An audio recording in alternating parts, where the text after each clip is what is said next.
being presented by Mr. Mumba.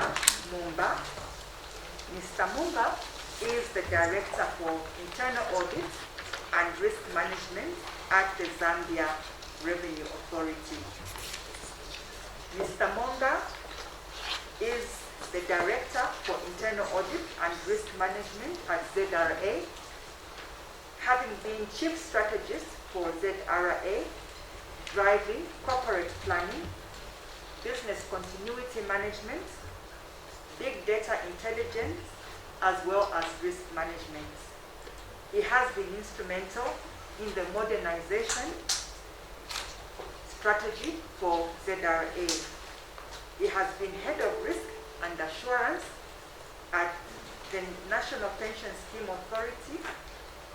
Prior to NAPSA, he worked as Assistant Director, Information System Audits at ZRA for 10 years.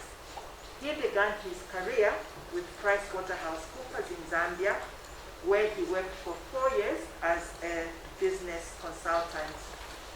In his 20 years of work experience, Mr. Monga has led teams in developing strategic plans in several organizations.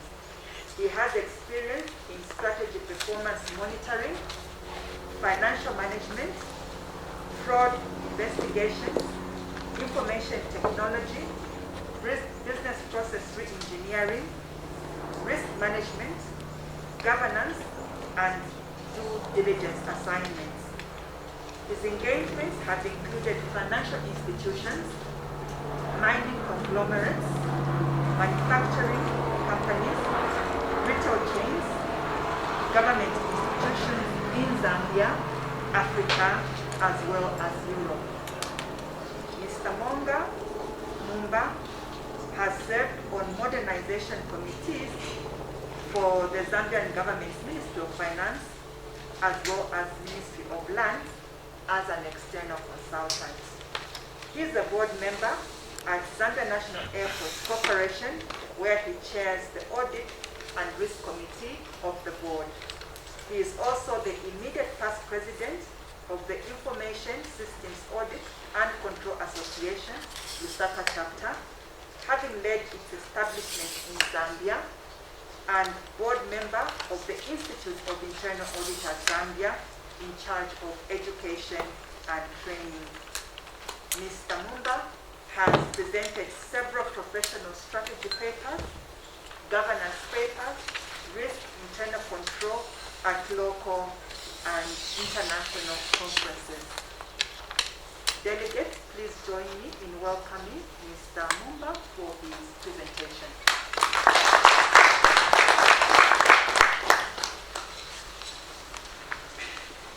The presentation basically is on strategy formulation in the new normal.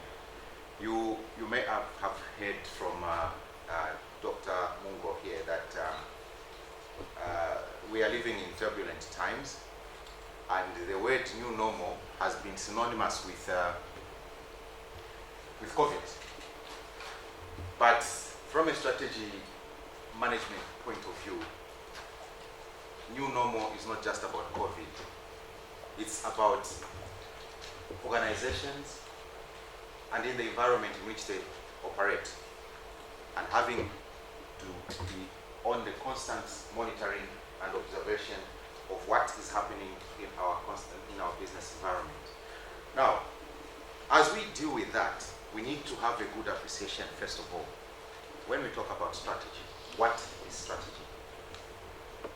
Strategy basically is about where we want to be and how we are going to undertake it, and responding to anything that is thrown to us so that it doesn't jolt us from the rail line, because we have a straight line.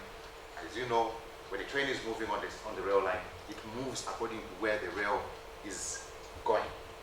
So if anything comes its way, it just goes straight. And that's what we are trying to achieve in strategy.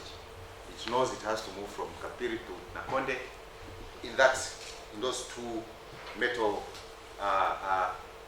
lines.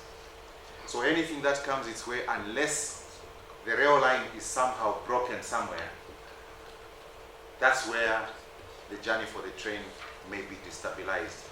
but the idea is to make sure that the rail line is not destabilized. So that's where strategy is. So in that case, what we are talking about here is how do we make sure that the train is in that path to achieve its targeted objective.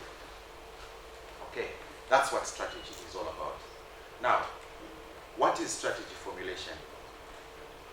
This is basically the theoretical part of it. Strategy formulation is about creating our vision, our mission statements, our medium to long-term objectives, and we are used to what we call transcending the strategic plan into action plans.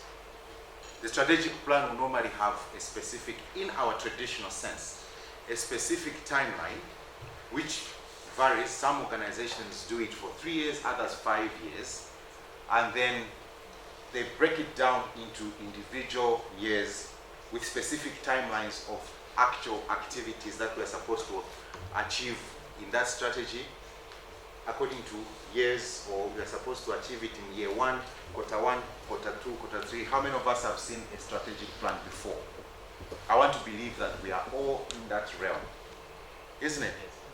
It's not the first time that we are hearing about what a strategic plan looks like, but generally, just to recap, that is what strategy formulation is all about. We create where we want to be. We create our value statements. What is it that is going to drive us? What are our beliefs? And then we talk about the long-term objectives of the organization, and we can break it down into medium, short, medium, and long-term objectives, strategy objectives, and then we bring it down to action plans. Now, many organizations, they even hold a very big ceremony to launch. We've been part of them, right? Yeah, but few organizations go beyond the launch to make sure that this strategic plan is cascaded further down to the individual. Many a times at top level, and usually we get crowded into just looking at the end target that we should achieve so much by this date or by this quarter. We forget that in the organization, there are so many small pieces that are working together to achieve that objective, that strategy that we are wanting to achieve. We even tend to forget the role that even our messengers perform, isn't it? And that's what we call cascading. That one must come from the action plans. We need to bring it down to the lowest. Even that person that sweeps our environment, we need to bring them into the loop. Because imagine when you go in that organization, you go in there, your desks are dusty, your files are not moving from one corner to another. Every day you go to the office, you are coming back with a flu or something of that nature because somebody has not dusted your work area. That all goes down to the strategy issues, cascading it. And we need to have that focus to make sure we have everybody as part of the whole strategic planning cycle. Now, what is the new normal? In the new normal, we have talked a lot about COVID, and this is COVID that has made us actually come to realize what new normal means. But largely, we have associated it with the COVID that has caused us and almost everyone to know what Zoom is.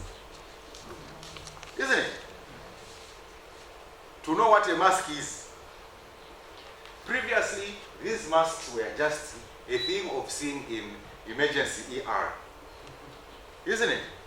That is what these masks were associated with. But because of the new normal, we are now normalizing. We have normalized what moving around with a mask means. Okay?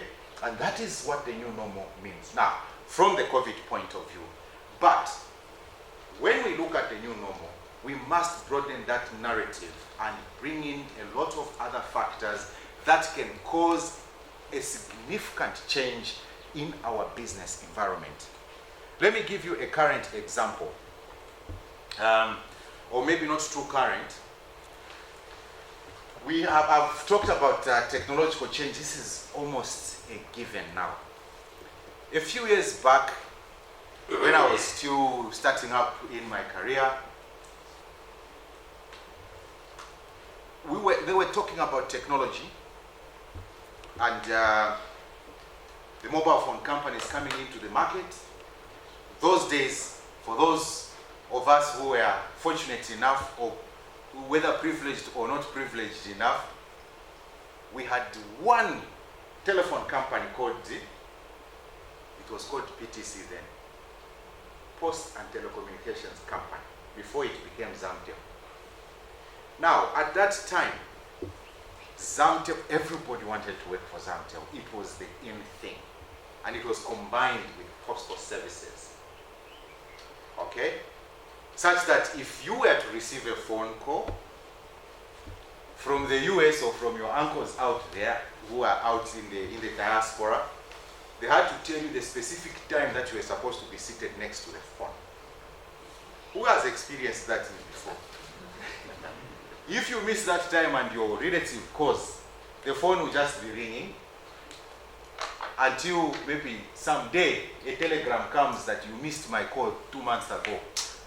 You were not on the phone. Now, at that time, ZAMTEL was a serious monopoly.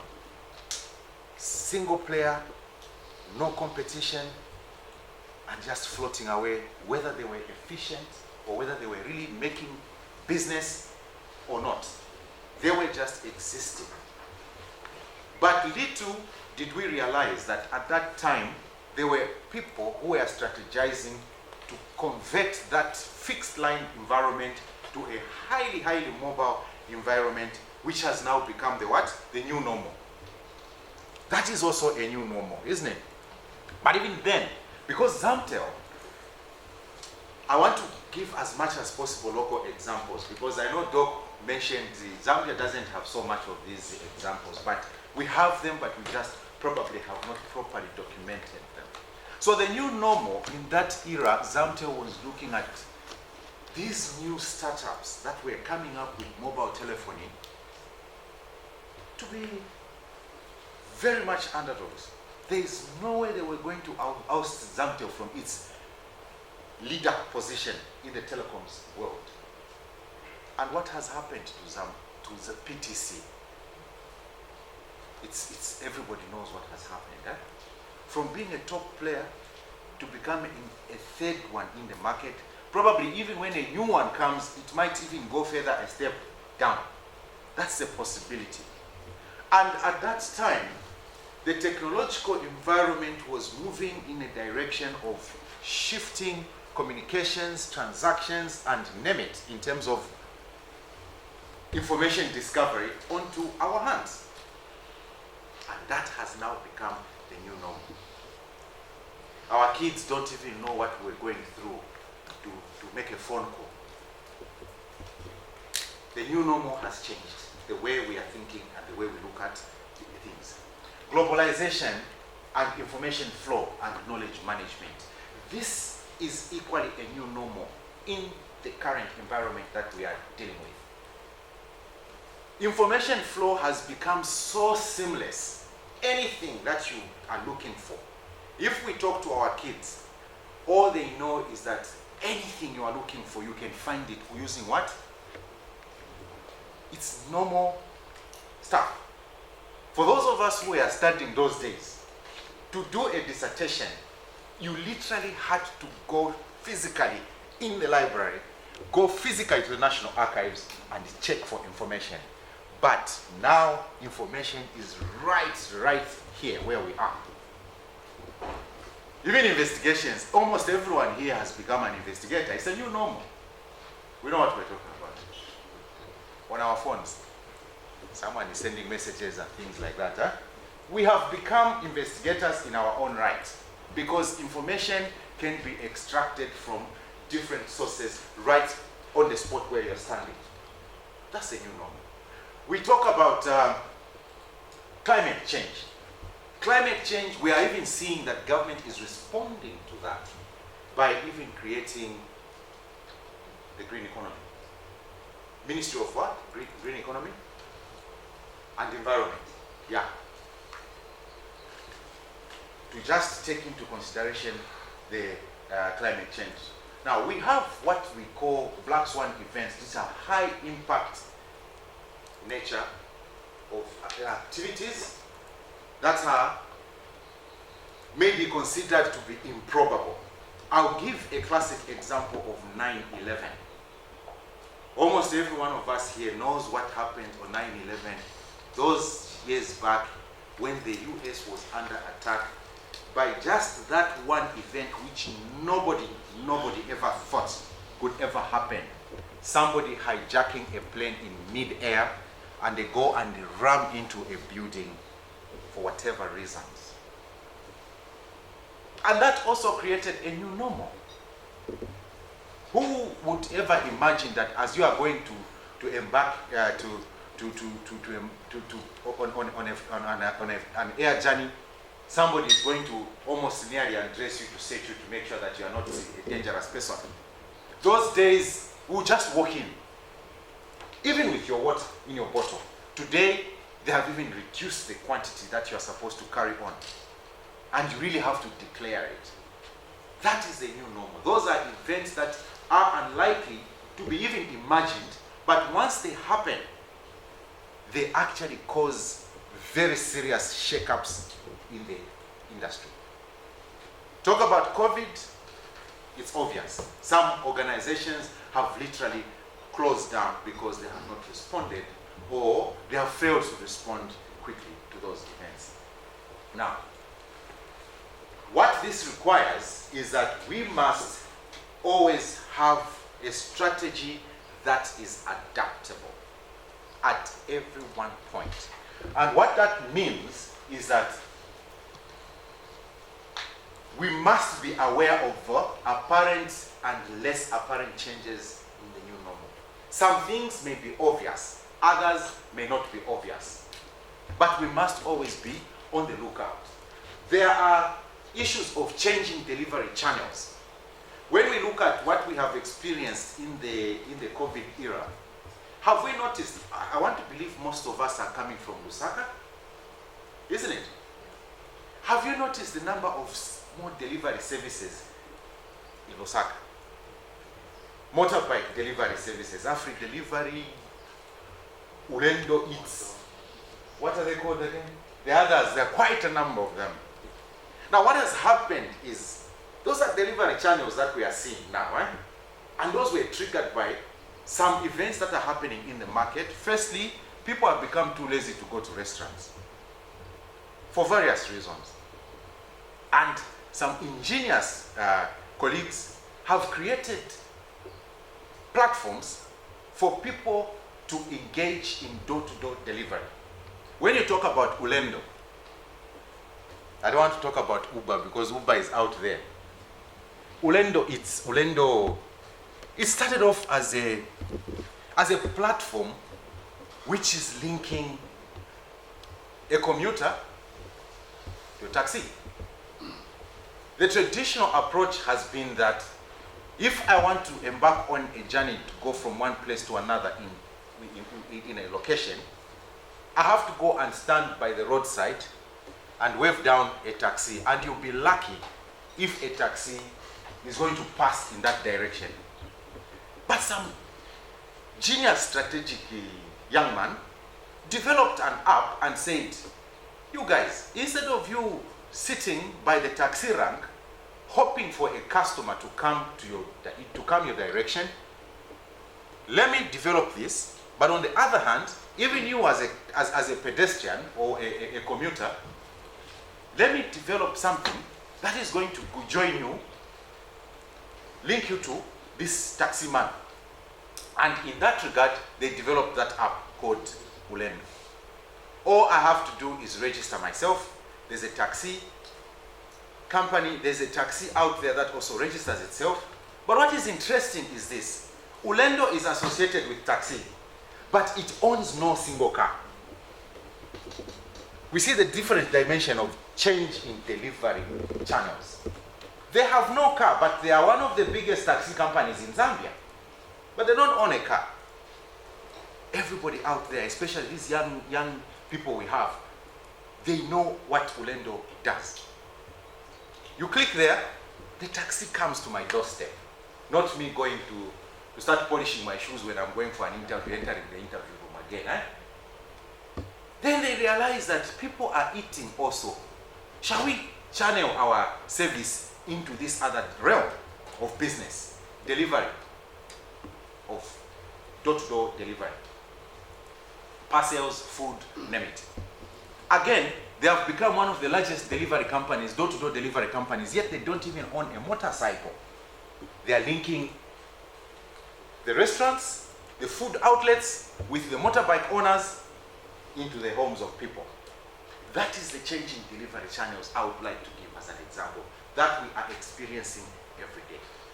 So what we are seeing is that there's a shift in the way services are being delivered. We look at new business models, and which has been covered also by the example I've given on Ulendo. Then we also must be aware of those changes that are likely to be permanent and those changes that might be temporary. We take those into consideration. Some of the changes that we are talking about that are more or less permanent, are here to live with us, is technology.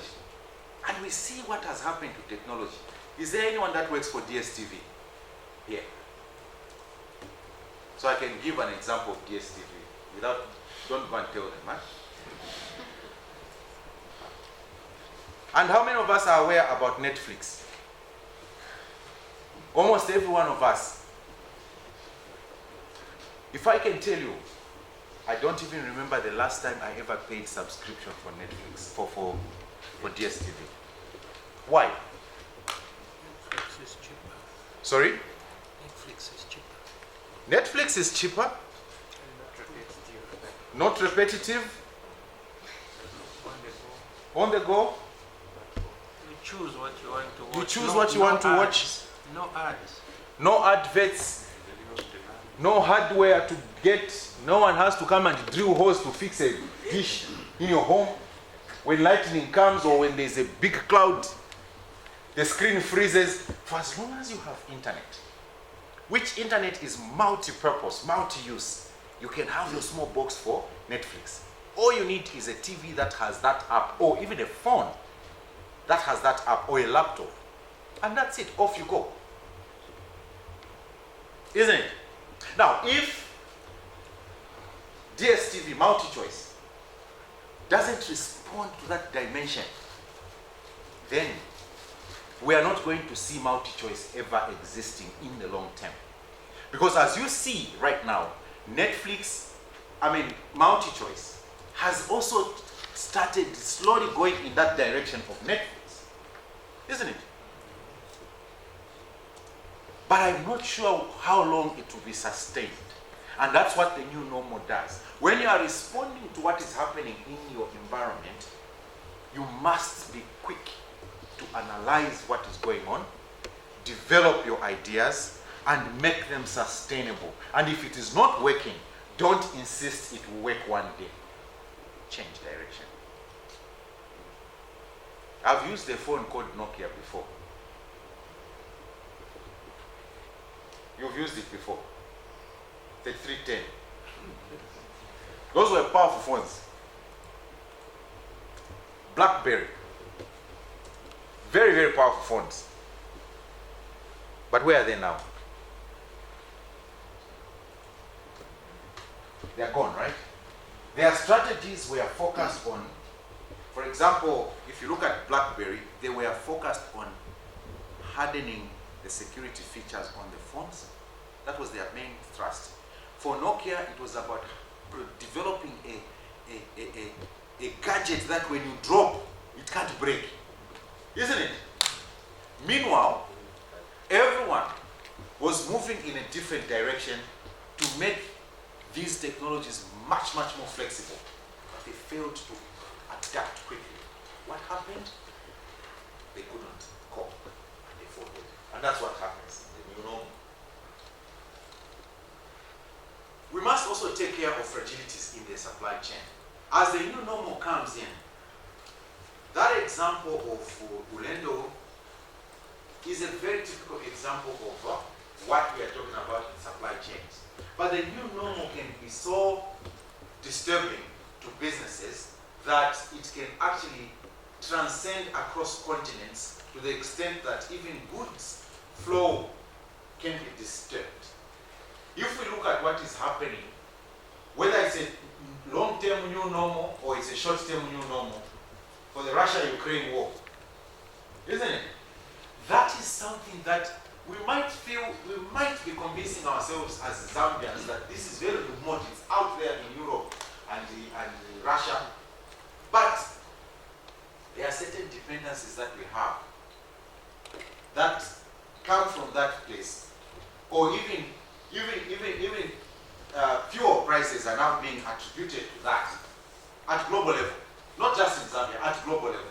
So if fuel prices are being attributed to that, you find that the supply chain may be destabilized because some of these shipping companies, huge shipping companies, they also buy fuel energy from those places to make sure that their ships are always on the move. And if those supply lines are destabilized by these wars and all that, we definitely are expecting to have issues. The social impact of these events that we have talked about. What has happened, especially when you talk about the Berlin Wall, those days there was a demarcation between East and West Germany. And little did people know that one day this war will drop. And what has happened? The social impact of that event has now changed the entire dimension in which the world looks at Germany, the way people themselves in Germany look at themselves. And we have talked about the fuel issue, significant price unpredictability. Those are things that we are likely to see in the new normal, under whatever circumstances. And this does not just affect profit-oriented organizations. Even not-for-profit organizations have that directly impacts on them. If something happens, fuel price goes up, it just trickles down the organization, all organizations. Now, what we need to appreciate also is we must be very, very much focused and on tune with the trends in the business environment. We must appreciate what is going on in the new normal. And we look at emerging opportunities and emerging challenges. And what that means is that we must also look at the strategic consequences of what it is that is going to happen if that occurs. Okay? Then we constantly update and renew our transformation plans. Now, we use scenario planning in this particular scenario, in this particular case, especially in the new normal. We must apply scenario planning in our day-to-day strategic monitoring process.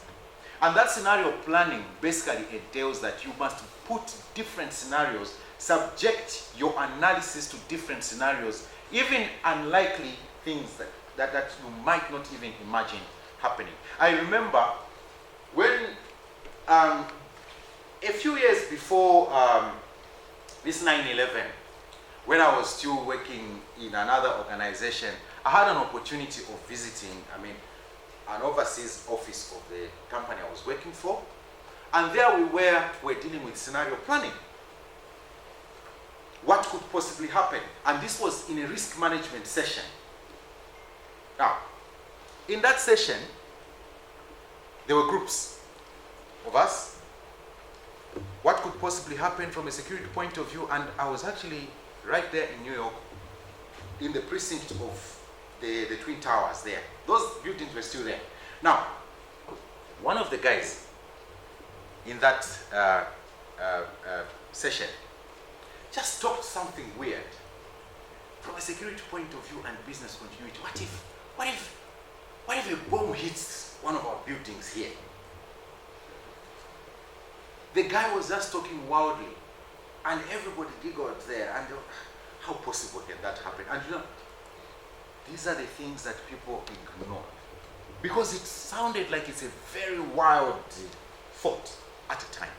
But a few years down the line, 2 planes were flown into those buildings and it destroyed the entire surrounding.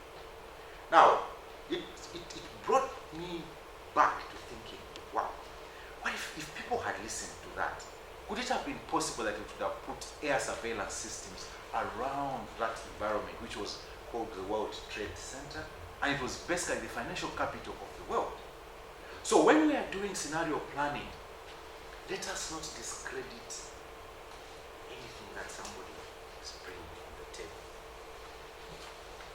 Because we never know when that will hit us. When something bad will hit us. We must also visualize different representations of the organization's future. So here, we are talking about making permutations. And those permutations will help us appreciate how to respond in a particular scenario. Making assumptions on what the future is going to be. And we must use driver-based forecasting. What drives our business? What is going to change in our business environment? This scenario planning is one thing that I've seen a lot of organizations, and probably I'm also a culprit, we have not really applied it so well. And in today's world, let us develop this habit. It must be a habit that we do scenario planning at any one point when we are dealing with our strategic plans. When we are dealing with those scenario planning, we must come up with these different scenarios, but another principle that we rarely use is applying the principle of enterprise risk management in scenario planning. These things go together. We should not just do a strategic plan here, and then we go on the other side and give it to the strategic, to the enterprise risk team, and then the enterprise risk team now starts monitoring what could possibly happen that could help, that could prevent us from. Apply the principles of enterprise risk management by imagining things. For those of us that were there many years ago in the 80s, there used to be a sci-fi movie on ZNBC. Those days there was no DSTV. We used to wait for the TV to start at 17 hours after the national anthem. Huh? There was a program called Act 2. I don't know if anyone remembers it. There, that was where the first time that I ever, when I look back, that was where the idea for the microwave came from. If you recall, in that computerized vehicle, in the 80s, 70s, they would put food in a small cabinet, and then within a small space of time, like 5 seconds, they open it and the food is ready. It used to look very awkward. That food can be prepared in such a short space of time, but today almost every household has a microwave. Out of that thinking in the movies. Future thought. Okay? We must figure out what has changed in our business environment. And also, we must incorporate flexibility in our strategic planning cycle. Let us not be so rigid when we are developing our strategies. Because we are dealing with the new normal that can become new normal, it keeps changing. We must also be in a position to respond to that new normal. Makes sense, huh? We must always respond to that. Rigidity will not help us. But this goes also to government institutions. Private entities, in most cases, do quite a good job in responding to scenarios in the new normal.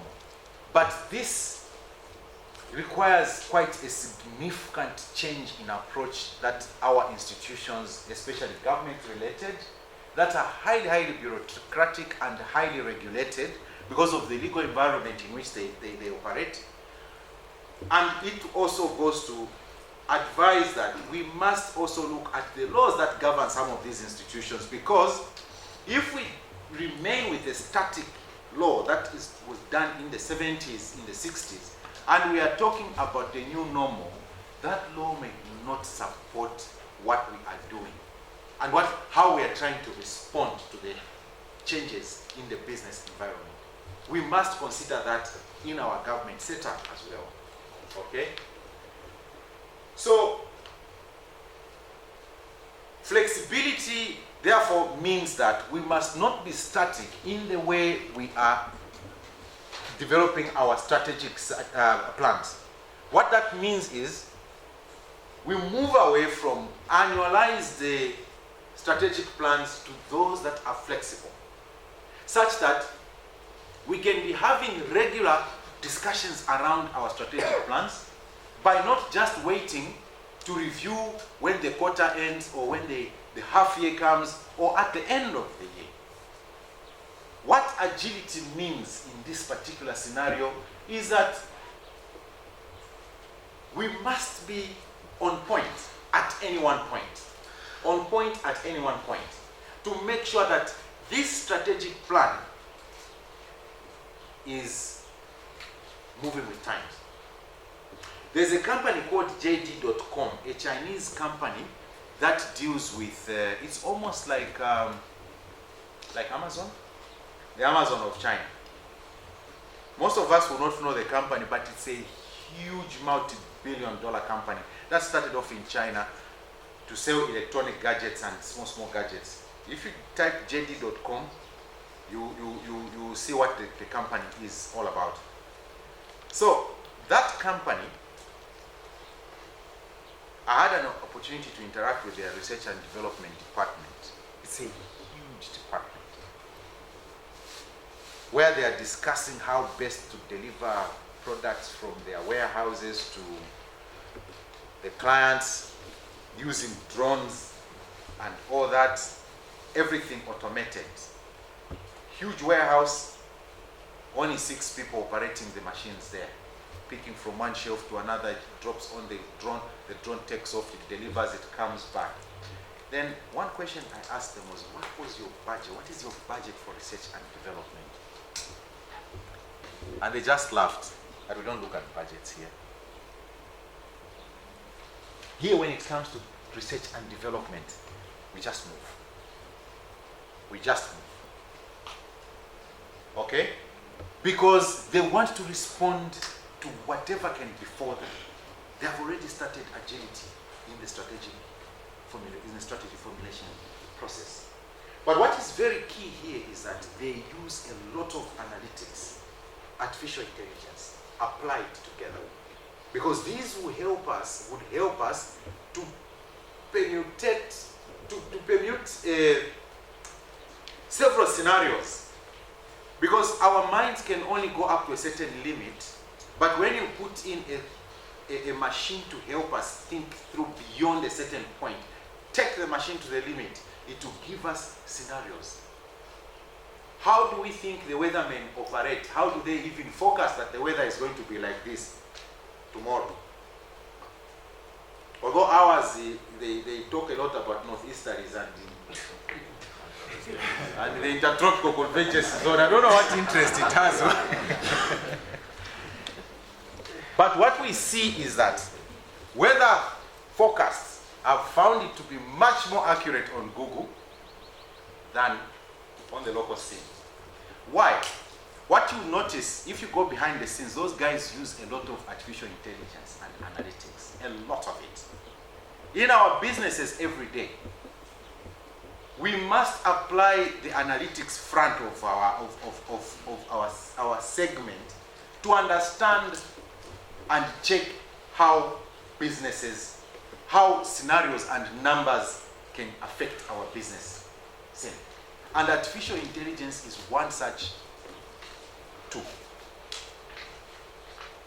We know what artificial intelligence is, isn't it? Some people relate it to robotics. But artificial intelligence can be some tool that we are using on our computers that help us to develop scenarios, and they give you the feedback. Imagine how many plane crashes would have had if every pilot had to go for training physically in a plane up in the air. Every pilot. I'm sure in the beginning when pilots were being trained, they really had to go in a plane, in a real aircraft. But because of artificial intelligence, they have brought it down to a simulator, which is more or less like flying a real plane. That piece of equipment, very expensive, applies artificial intelligence. They have put in several scenarios. They can map several scenarios in their program, several scenarios, and that's what we are talking about here. Several scenarios are put in there. If there's a storm, they program a storm in the simulator, and the pilot even feels like he's really in turbulence. That is what artificial intelligence is all about. Think of a simulator. You are going on a runway, you are landing, it even shows you like you are in a real aircraft. When you crash, it even makes you feel like you have really hit the ground hard. That is what we are talking about on applying analytics and artificial intelligence in strategy formulation. So what ultimately it boils down to is having an iterative approach to strategy formulation. When we are formulating and analyzing and implementing, in the new normal, it's not a straight line. To produce that fine flour you want to produce for bread making here, it is not a straight line that you have to start from here to there. Once you are in this new normal, these things are happening almost at the same time altogether. That is what new normal is about. When something changes, you go back to the drawing board, you analyze, you do this. You could be at implementation stage, something happens, you go back to analyze, and they just happen together at the same time. That is strategy formulation in the new normal. Basically, you have a live document, live strategizing every single time that you are looking at your business. Very high octane. It's like in Formula One.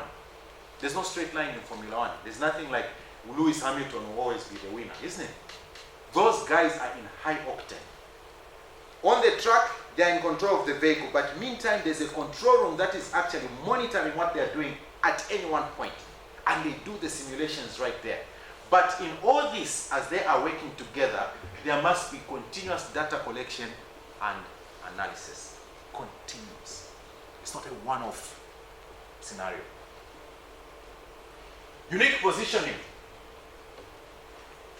in strategy formulation in the new normal. I've given two examples, Hungry Lion and KFC. I'm sure all of us are aware about this in the Zambian context.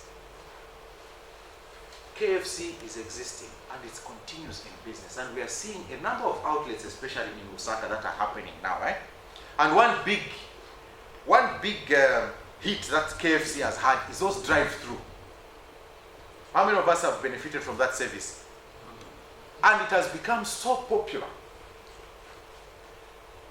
But what you are seeing is that somebody from a high density area has no time to go to KFC. True or false? Market positioning.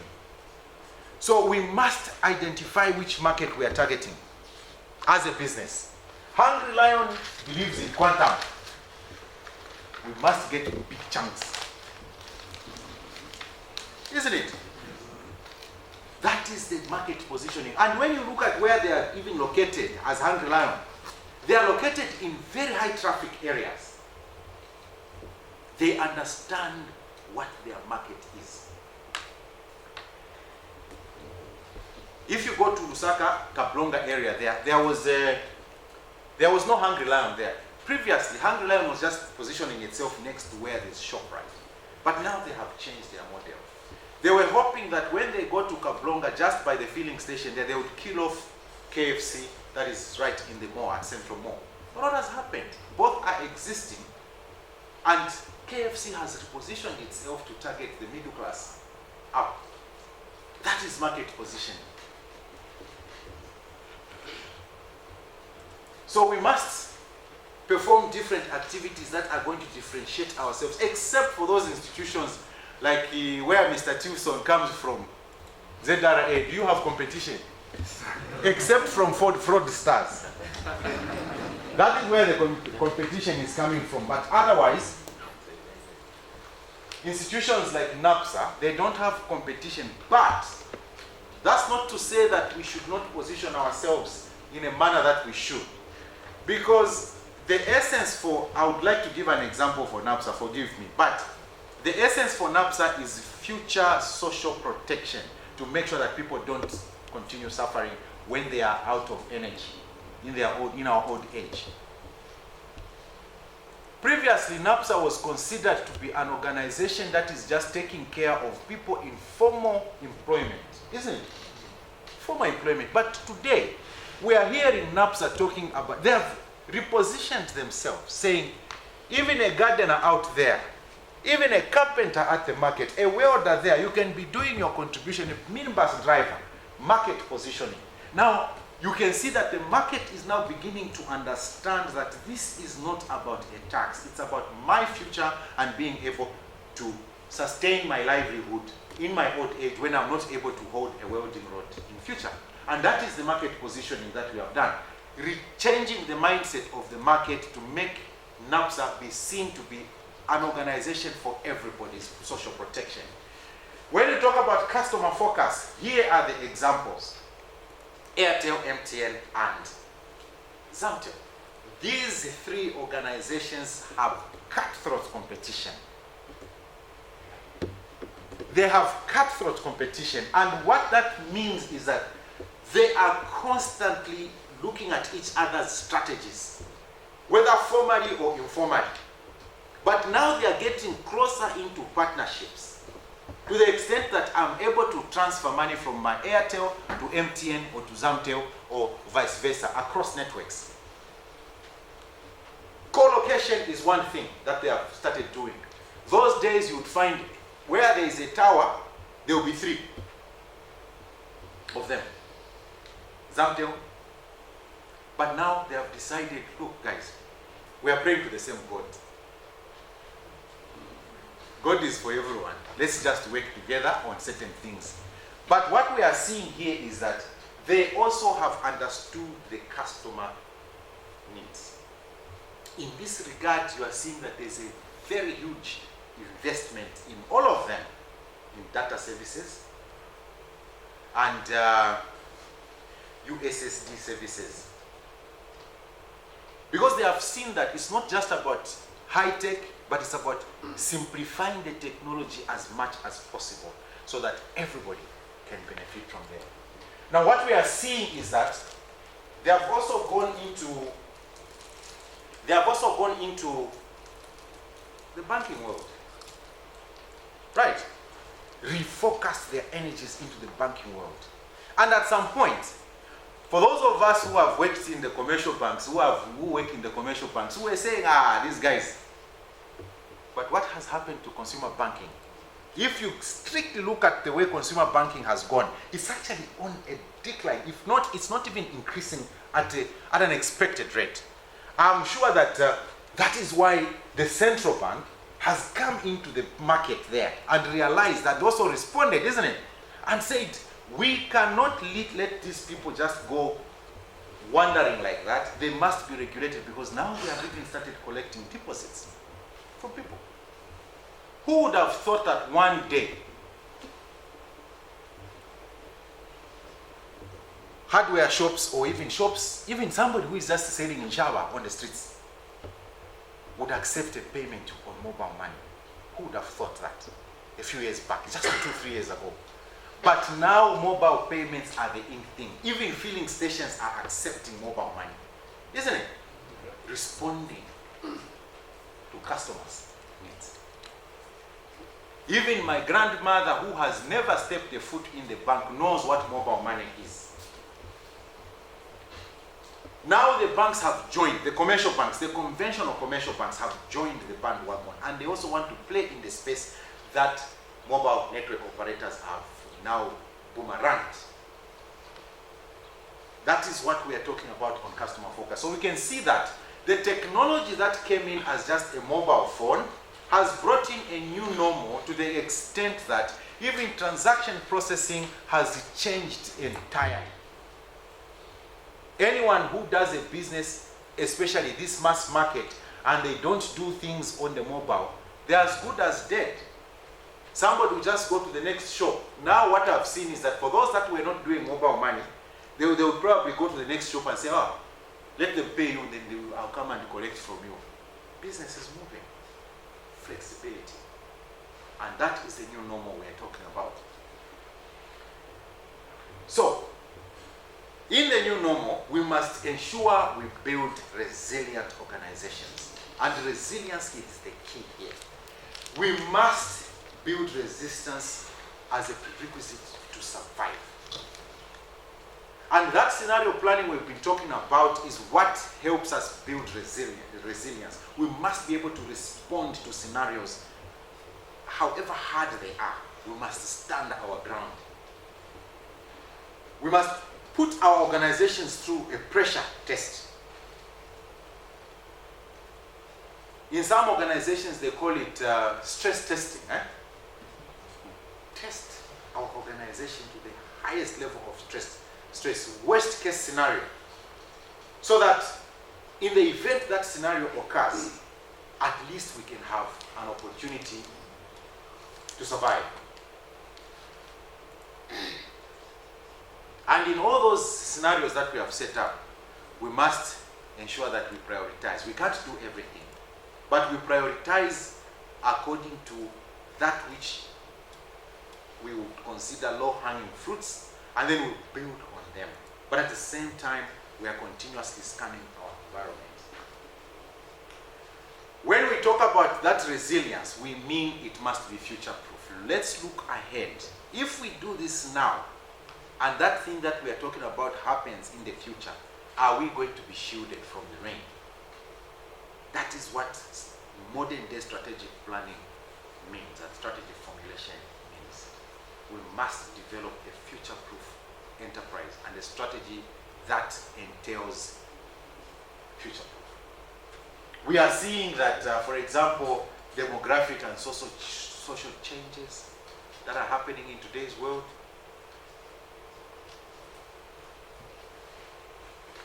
When we look at our kids, some of them, and in modern day times, the issue of cohabiting has become very topical,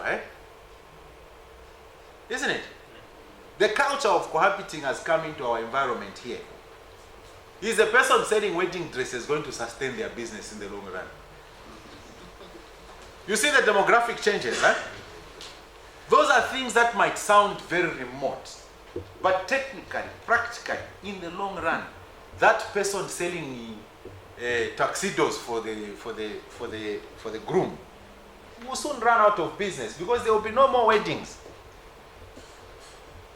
Right? Technological changes and shifting economic powers, for example. When you look at today, many people used to order stuff from UK, USA, but things have changed. Even the Apple computer that we boast about, this is Apple. Where is it made? Much as the technology is developed elsewhere, the manufacturer is in China. So obviously in China it's cheaper. Everything that we're talking about. So the economic powers have shifted. They have shifted to a very large extent to the Far East. China is taken over and is now called the manufacturing capital of the world. But at the same time, China is expanding from their own base, sending out its business people, and they give huge loans to business people from their country to follow where the natural resources are coming from and establish factories right there, instead of letting things go to China and manufacture and come back. Economic powers are shifting. China is taking itself to the world as a result of it becoming a social and economic power. And we are also seeing that there's a shift also, that those days people would say, we are selling plots, road frontage, and all that. But what you see is that they are putting you in a price trap. For us strategists, if you ask Dr. Mungo there, we don't buy plots on the road frontage. We don't buy that. We just go deep in the bush. When you go in the bush, you find there's a Chinese who has set up a factory there. They are moving away from the urban places and establishing themselves out there in the bush. Cheaper, affordable, and you can call the shots there. Decide what price you can give them, because you're just dealing with the chief. And it ends there. Isn't it? That is strategizing. So after, as you are doing all those, you must be focusing on reassessing our strategy continuously. These are the key points: market, monitoring, customer channels, competitors, business, and the revenue model. Continuous reassessing of our current strategy. And in conclusion, modern day strategy formulation in the new normal requires us to apply agility. Some of us have come across agile project management. This is basically the principle we are talking about here. Being constantly on blobs like that, checking everything. You know, a multitasked organization that is looking everywhere, agility, and responding to what the environment is throwing at us. Okay. So this is where I end my presentation. Thank you very much.